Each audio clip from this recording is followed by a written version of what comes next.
Hello and welcome to November's edition of All Things Business, the podcast. Conversation with business people from across the Northamptonshire, Bedfordshire and Milton Keynes region. Since we were last together, so much has happened. Record levels of jobs available across the country, nationwide issues with logistics and having sufficient HGV drivers around to keep the country's trade moving, and in turn, dark warnings about the supply of just about everything from car parts to foodstuffs. Energy costs are set to spiral ever upwards too, and just as we hit colder weather, various charities are warning of increased levels of energy poverty. Even businesses are warning in the same way. Christmas itself seems under threat, depending on who you talk to. I'm John Griff, and in this month's edition of the podcast, we talk to three business people whose work is truly topical. Rachel Nutt is a partner in MHA MacIntyre Hudson and says that there's a huge opportunity for business here to profit. They're getting sold for absolutely ridiculous multiples at the moment. If you're consulting in that space, if you've got established power generation plants where you could add on battery storage, it is the place to be. If you can supply into that sector, whether it's actually the technical piece or the people piece or even marketing or advice around it, that undoubtedly is probably, I would say, from what we see, one of the fastest areas of growth. Paul Thompson from SEMLEP says that with so many jobs now available in the region, it's education and skills training which is needed to get the economy firing on all cylinders. Employers also need to look at the future though, and it is this talent pipeline within education that we need to make sure is really well informed, they're inspired. We raise people's aspirations to where the jobs needs are, the occupational groups we'd need, people are aware of them. And it's not just the young people, we've got to do this with parents, carers, also teaching staff as well. And the Chief Executive of Delapre Abbey, Richard Clinton, joins me to talk not only about tourism in the region, but also judging excellence in education and its contribution to the wider economy. Every day you are learning. And I know sometimes people have that as a throwaway comment with a wry smile attached to it. And my dad used to say, everyone makes mistakes, but you never make the same mistake twice. You can only do that with understanding the learning from it. And so that's what we try and encourage. I'm still learning about the history of the Abbey. Real business insight from real business people, all in November's edition of All Things Business, the podcast. Rachel Nutt is a partner in MHA MacIntyre Hudson. It's Northamptonshire based, but with a global reach. She's also National Head of Tax and Renewable and Sustainable Energy Sector Head. Try getting that on a name badge. And just as we learned about David Davies from DFA Law last month being a long-distance swimmer with aspirations of a channel crossing, we'll also find out a bit about the woman behind that job title too. The COP26 conference is going on right now, and with the Earthshot Awards having been just announced with the endorsement of Prince William, the issues and warnings surrounding climate change and sustainability have the highest of profiles. As Rachel told me, there are timely opportunities for business within the topic of climate change and sustainability, but they're not being taken up. So does she think that business has got its head in the sand? Yeah, I think it has. I think they don't make money from it. And ultimately, we're all here in a capitalist economy and that's what we do. So I think people in that sector have caught onto it and they're advising that sector, they're providing services into that sector. They will have, they're phenomenal businesses. And we're seeing a huge amount of interest in those businesses. They're getting sold for absolutely ridiculous multiples at the moment. If you're consulting in that space, if you've got established power generation plants where you could add on battery storage, it is the place to be. If you can supply into that sector, whether it's actually the technical piece or the people piece or even marketing or advice around it, that undoubtedly is probably, I would say, from what we see, one of the fastest areas of growth. If we were to stick a drone up from where we are right now, take it up a few hundred metres, we'd be able to see the wind farms up and down the M1 right now. That, I suppose, is the biggest, most tangible example of renewables and the sustainability argument that then goes with that. Wave power, not really something that involves people here in Northamptonshire. Not in many places. It's just so expensive to put into place, and the capital investment. So from your point of view in that case, and the people that you work with, is it entrepreneurs that are actually going to start excuse the pun, the wave breaking over sustainability, over renewables, when it then gets into mainstream business? Logistics is a big part of our community here in Northamptonshire right now. It's a very big topic in terms of drivers, tanker drivers and so on. But we're going to be moving to electric trucks eventually and so on. Yeah, I mean, I think just in the supply chain now, you're seeing the large corporates, if you're an M&S or a Waitrose, or they're all putting pressure on their suppliers. They don't just want to buy the good products at the right price. They want to buy it produced in the right way, and that now is about sustainability. What's their eco footprint, and people. But is that genuine, or is that tokenism? I think it's come from political pressure. I think they whether they're genuine or not, I think they know they need to do it, and that's a kind of good bit of intention. And I don't think that yet has flowed down through OMBs. It's starting to, but that pressure is coming from the top, and everyone in that supply chain has got to adhere to it. And I think that bit of pressure is going to come at it. I think the way we now are producing the technology that goes with some of these renewable solutions, it's becoming more cost effective. And ultimately, for most owner-managed businesses or Northamptonshire businesses, they need to be able to actually, if the numbers stack up, they want to do it. But do you want to do it over expanding your business or making that new acquisition? And there needs to be funding to make a choice. Well, exactly. And I was going to ask you, does that mean that Rishi Sunak is going to have to offer tax breaks for people to get involved in this perhaps more than they have so far? I think he's seriously got to put his hand in his pocket. And I know they're probably feeling pretty empty at the moment after COVID, but they've got to do something more. If they did something more now, I think people would absolutely embrace it. And I think it needs to be something that's easy to follow. What they've done for homeowners to insulate their houses or get a boiler, no one really understands it, and no one gets the website and where to go. Ah, yes, the much vaunted heat pump. I shall look forward to talking to you early next year once COP26 has gone through. And I think the bigger piece has got to be on. It's not just power usage or environmental kind of tick in a box. The bigger businesses need to look at is, how am I going to get the power I need for the future? Where is that coming from? Because it probably is not coming off the power supply into your business. And that is a massive hurdle for all of us. Big debates to come, particularly as Northamptonshire is very well placed when it comes to these new big gigaplants, the big gigafactories that are going to be producing batteries for not only Britain but Europe and the wider world in due course. We'll step away from that subject to a degree because MacIntyre Hudson, MHA, is a sponsor of the Northamptonshire Business Excellence Awards. Why is that? We've been in the town for so many years, and we love what's happening with the Business Awards and want to continue to support the local businesses and town. And I suppose we're probably the biggest player in the financial market here, and we get an awful lot from it. We love coming to meet everyone. We love to see the businesses, building our contacts, meeting new people, and sometimes, just I love sitting there and hearing the stories of what's been going on around the town as much as anything. We all love to hear that and see what everyone's been doing, and it's great. It's great to celebrate that. So you've written the cheque for the sponsorship of the category. Does that mean that you expect a payback, or is it just sufficient to be saying, actually, we back business and this is one way, corporate social responsibility perhaps, of doing that? Yeah, would we expect new client work from it? No.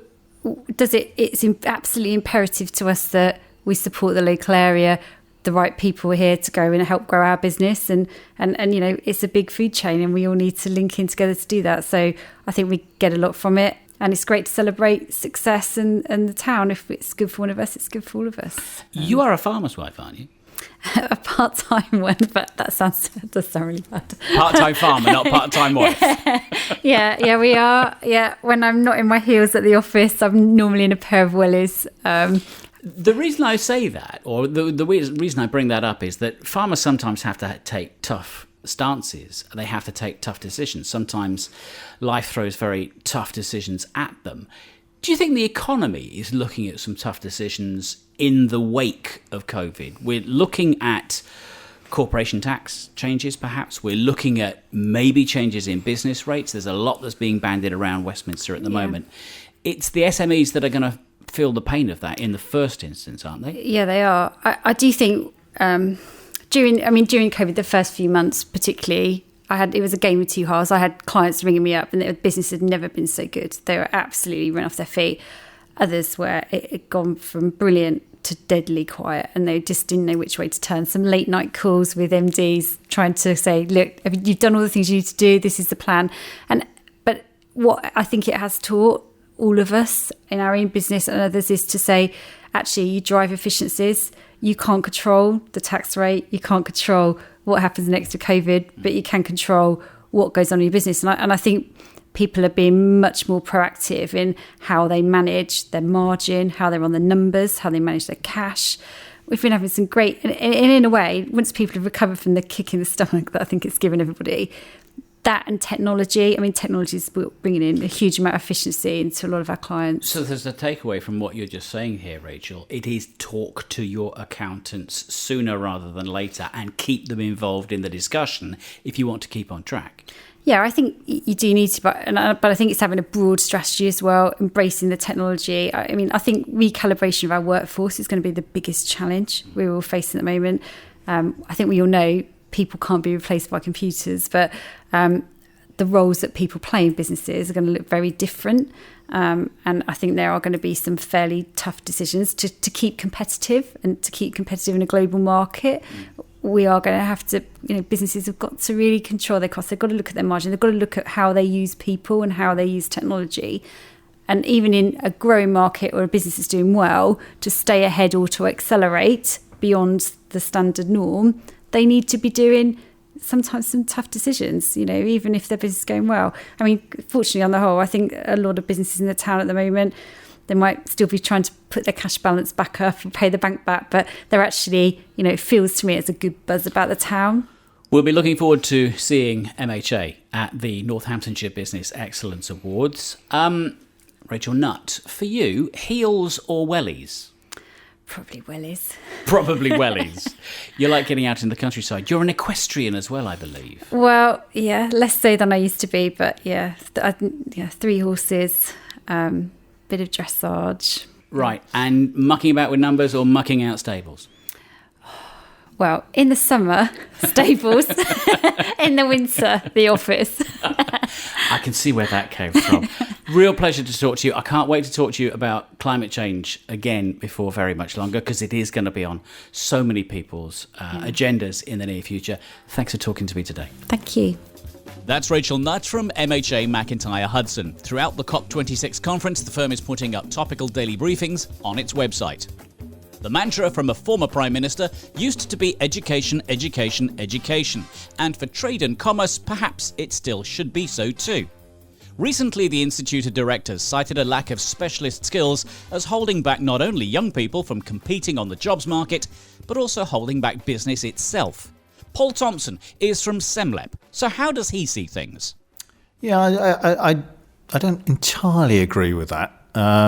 It is partly true, I mean, to be honest with you. And I think, we certainly have not yet got enough young people coming through for certainly STEM, so science, technology, that kind of side. So that is something that certainly we and other partners are working with to actually try and make that happen. But a lot more needs to be done on that. And are employers taking up those offers? Not as many as they should. Why? I think partly is, as I say, it was awareness. I think there is that. I think also, the momentum, the speed of the recovery, etc., has probably caught people a little bit on the hop. And there's been lots and lots of initiatives being kicked off, and trying to keep pace with them, I think, is a challenge. That's for sure. I know with our own team, trying to keep up to date with it has been a challenge. But there is help and support out there. Actually having people with the right skills right from the off is a challenge. And I think employers have got to understand that they've got to invest in actually getting people upskilled or reskilled into certain roles, and that's easily achievable with some roles better than others. With others, there's going to be a time lag to get people up to speed. How far is this an issue of education by communication. I ask the question because I know certain high-tech employers, maybe the top-end sports car manufacturers, maybe aviation, who will work with local education bodies at whatever level, secondary, modern education, maybe up into college or university, where they will be actively targeting people and saying to the educators, look, we've got these kinds of jobs that are coming for people who've got these kinds of skills, whether they're studying right down the line of that subject or not, and we'd love you to put us in touch. That point of communication, that relationship, surely has got to be something that SEMLEP would be endorsing and encouraging. Yeah, absolutely. I mean, three elements I think really employers need to engage with. One is obviously the current recruitment situation. And as I say, there's things there to help them. There's the upskilling and reskilling. So that's people within their own organisation, or perhaps taking people out in the labour market and helping to convert them, train them, etc., into roles with their need. And some of those conversions are fairly more simple than others, shall we say. So we have a shortage of accountants, we have a shortage of bookkeepers, getting people, from a management point of view or something like that into those kind of roles. There's fairly simple pathways to actually do that. Same with digital and coding and things like that. Again, there's these skills boot camps that are being introduced. I think there's an understanding now that we need short, sharp type stuff rather than long-term education. 2-3 years is always going to be a challenge. Employers also need to look at the future, though, and it is this talent pipeline within education that we need to make sure is really well informed, they're inspired. We raise people's aspirations to where the jobs needs are, the occupational groups we'd need, people are aware of them. And it's not just the young people, we've got to do this with parents, carers, also teaching staff as well. How far is this an issue for cost? I recall from my own school days at the back end of the 1980s, I remember in 2008 when I was working in banking, here we are again with a recession that we are desperately trying to come out of, and we've just had the autumn statement, we've seen the budget, we're all wrestling with that, we're about to see operational costs going up, and for business, big issues concerning heating and lighting. Maybe that'll change because a lot of us are now working from home and so on. But during recession, you tend to find that advertising spend goes down. That's part of the process of communication. But you also tend to find that training budgets get nipped and cut. Can you offer some encouragement to potential employers? Can you offer some encouragement to the economy that there is support out there and it doesn't necessarily have to cost business an arm and a leg first? Yeah, and it's the way you look at it. I mean, certainly I used to be a CEO of a business a little while back, and the approach there was very much it's an investment in the future, basically. I worked for a company that was making assembly systems, etc. I think if you wandered into most schools, nobody would ever heard of us. But to actually kind of get that in front of the young people, etc., show them the opportunities within it, show them those hidden occupations, those roles, etc., is a great investment in time. It's also a great advertising and branding, getting the branding up there. I think also at the moment, we do have financial incentives for businesses to do this kind of work. So the Kickstart scheme, we've seen a big uptake of it locally. There's some good funding there for work experience places. And I think that's the right way to do it. These work placements, work experience places do cost a business time and money. It's how you view that in terms of a business, whether you see that as an investment for the future, or if you're perhaps a small or medium business, if you do need a little bit of financial support to help you on it, I think it's only right that these things should be available. But, the businesses, I think, are starting to look at this differently, looking at the individuals. And we are seeing a shift where businesses are taking ownership of training, etc., where they do have shortages. So we've seen a very good example recently with Prologis, for example, the big logistics parks and things like that. Put their training academy in place to actually bring people into the logistics sector. I think it's a very good example of probably what we're going to see going forward. So I think we'll see a bit more of that perhaps in construction and some of the other areas as well. We're talking at the back of 2021, 22 awaits. From your point of view, are you a glass half full kind of a person or a glass half empty when it comes to the British economy and this region of it? Glass half full. Genuinely. I think we're in a good place. We're Certainly on the younger side, with the younger people, we've seen huge investments in our colleges, for example, very much based on employers' needs. We've had an employer-led skills strategy in the area now for over 5 years. It's starting to show signs of pulling through the numbers that we're starting to need. You know, as I said before, STEM and digital, we still need a lot more, and there's a lot of work to be done. But, you know, it is showing some good signs, and there's some good proactive employers out there, you know, offering work experience and things like that, looking to the future. I'm encouraged, I have to say. I am encouraged. Paul, all this talk about education, SEMLEP is leading with its chin because SEMLEP is part of the judging panel for the Education Awards, which are taking place in Northamptonshire very soon. You're an absolute shoo-in to be involved in something like that, surely. Yeah, well, it's a pleasure to be asked. I mean, it's nice to kind of recognise how good some of our education is in the area, and I have to say, on the whole, you know, it is pretty good. We've got 2 of the leading colleges in the country. We've got such a diverse range of colleges, etc., in the way they work. And our schools, certainly on the careers side, we actually have these benchmark, so you know, the good careers provision in place. So that's great from my point of view, but actually getting involved with all the other educational awards as well, etc., and seeing some of the fantastic things that people have done. So impressed by what you've seen and therefore making it more difficult to judge. Yeah. It's a lovely problem to have, I have to say. But I have to say some of the things we saw were incredible, really. Some of the certainly the teaching staff and the head teachers have, certainly during the COVID period, just over and above what's expected of them. It's just really, really encouraging just to see that kind of thing. And one final question, if I may, and we are looking years down the road yet, but it's starting to happen. The Oxcam Arc, it's going to affect and involve 5 separate counties within this region.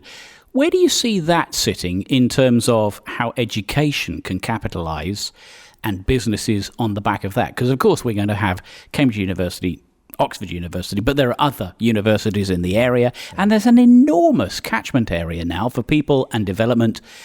It's going to be part of the engine room of the economy for the future, surely.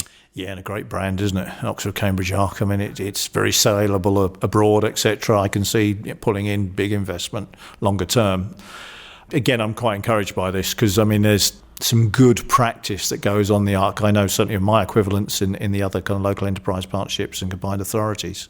There's some good practice there. There's good practice from our point of view. You know, we do work together already and talking along those lines.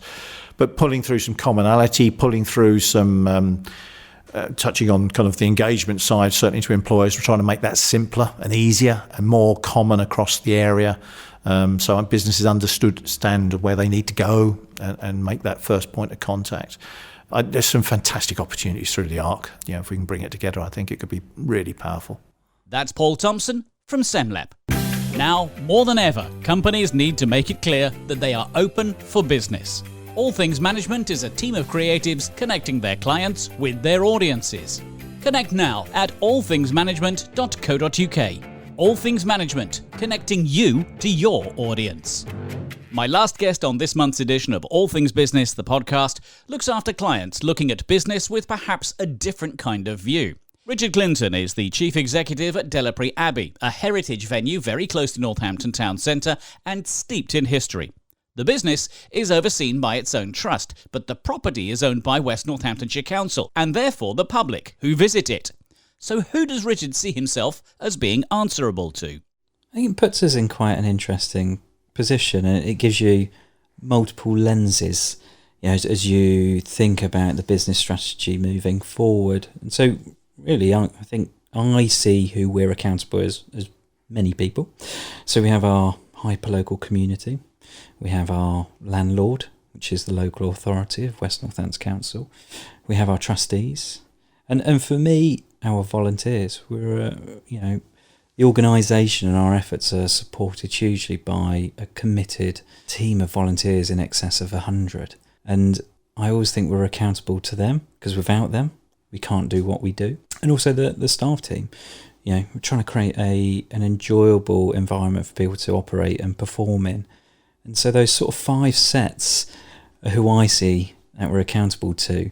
And you might not be accountable to them on all aspects of the business, but you're definitely checking the temperature of each one of those stakeholders in terms of the direction that we move in. You're a chief executive. You are running a business at a site that for many years was, well, nigh on derelict. The building was about to fall in. It went through a massive rebuilding process. That's the immediate recent past of Delapre Abbey. To a degree, that process is still going on, because I know you've got capital expenditure projects that you want to get involved in with an undeveloped stable block, and we can talk about that perhaps on another occasion.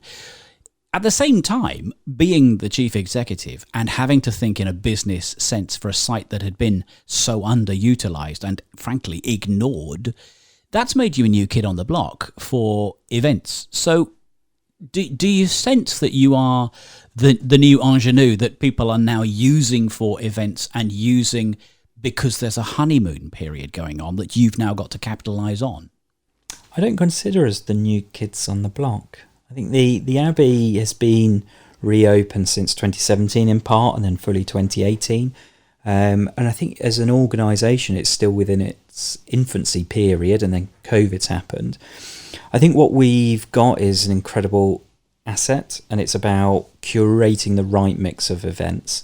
And it's just been really pleasing over the last few months to be able to welcome back event organisers, promoters, producers to start to talk about events, but also to start seeing, the corporate events happening.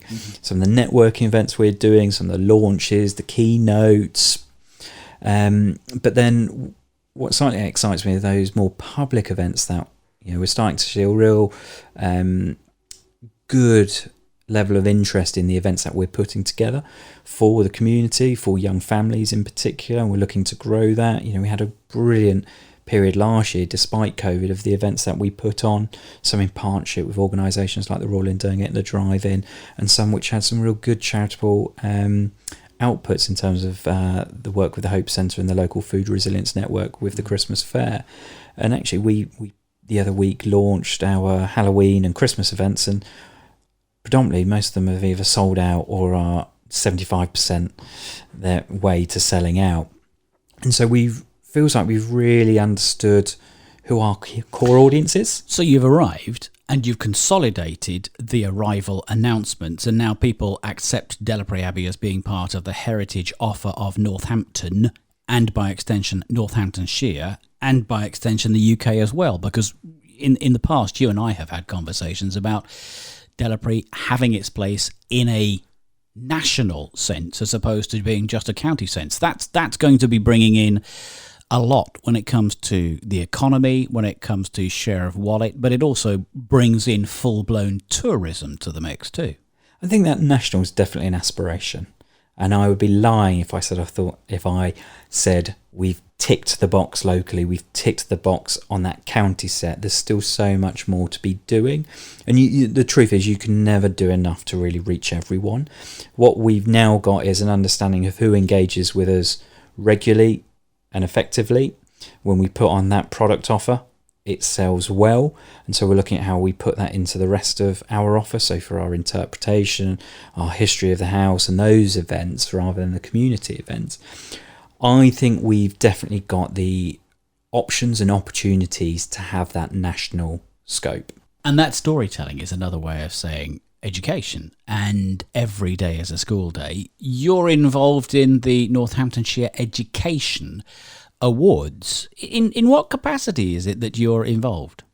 I was asked if I'd be a judge for the Education Awards, and you're saying this with a wry grin on your face. Well, it's because I always wanted to be a teacher, and I took a gap year and never returned, and that's how I ended up running a heritage site. So it was it was really quite funny to be asked, and honoured to be asked, and it made me reflect in terms of, I was very fortunate to have the opportunities with my learning that I did. And I'm sure as an adult, you'll also say that you're still learning, because learning is a lifelong thing, which of course plays very neatly into the business model for Delapre. It is. Every day you are learning. And I know sometimes people have that as a throwaway comment with a wry smile attached to it.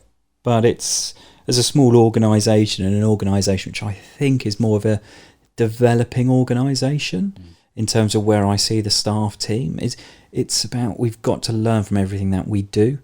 And my dad used to say, everyone makes mistakes, but you never make the same mistake twice. You can only do that with understanding the learning from it. And so that's what we try and encourage. But I'm still learning about the history of the Abbey. I'll have a conversation with a trustee, a volunteer, and there's a new bit of information. And that can be quite dangerous, because then my team see my eyes light up and they go, there's another idea there. You've got to stop. But that is the mark of a good CEO, to see the opportunities, take the business in a certain direction. You have to keep your feet on the ground when it comes to the running of the business, because you provide the foundation, you provide the environment for others to then carry forward the work of Delapre Abbey. How do you feel about the coming future? We've still got a coronavirus pandemic, even appreciating that the pandemic is in a slightly different shape to the one that we understood this time last year, 12 months ago. But we're looking at increasing energy costs when it comes to heating and lighting. We're looking at issues surrounding business rates. We're looking at corporate tax hikes on the way. We're looking at NICs going up as well. Life is going to get more expensive for everybody. That's going to have an impact on Delapre, isn't it? Oh, it'll have an impact, like it will have an impact on all businesses. Being a charity, we are not protected from some of those cost increases that people are going to see. Do you buy forward? We're too small. But what I'm confident about is that we've got the opportunities, the potential to expand that will cover those increases. And it comes down to some of the decisions we made at the start of COVID. No one wants to go through an organisational restructure many times. So you do it once and you try your best to do it right. Difficult decisions have to be made, but you make them knowing about the road that's ahead and what opportunities are coming up and what opportunities you need to prioritise. And you take the environment and the increasing cost of utilities, well, actually, those that are going to be hardest hit by that tend to be old heritage estates, assets, areas where renewable sources of energy are harder to install because of the heritage and the conservation context. And so there's this real interesting debate actually at the moment going around the sector and with planning policymakers about that can't continue. And it's those little things that I find quite interesting, is how are we going to navigate that? We're looking at re-enlivening the 19th century stables, and I want to ensure that we put in technologies that are going to make sure that they have a low impact on the environment, but importantly for a business operator, low impact on utility usage. Fascinating that you should talk about navigating the problems, not we are going to lose places because of those issues. And that, I suppose, is another learning point. As a chief executive, you have to be alert to what's going on, learn from what's going on in the world around you, so that you can still continue to tell the stories of your heritage site for the generations that come in the future. And that is an educative role in its own right. Richard, good to have you on board. Thanks very much indeed. Thank you, John. That's Richard Clinton from Delapre Abbey. And that's where I take my cue to depart once more. Many thanks to my guests, Rachel Nutt from MHA MacIntyre Hudson, Paul Thompson from SEMLEP, and Chief Executive of Delapre Abbey, Richard Clinton. Now, next month we'll have not one but two feature podcasts. November sees the Northamptonshire Business Excellence and Education Awards both taking place. I'll be reporting with stories from some of the winners at both of them. And I'm hoping also to be able to talk to a celebrity or two with their own views of business and from perhaps different perspectives. Until then, I hope you enjoyed what you heard, and don't forget there are other editions of the podcast that you can now listen to via the All Things Business website. For now, and from everyone on All Things Business, the podcast, thanks for listening.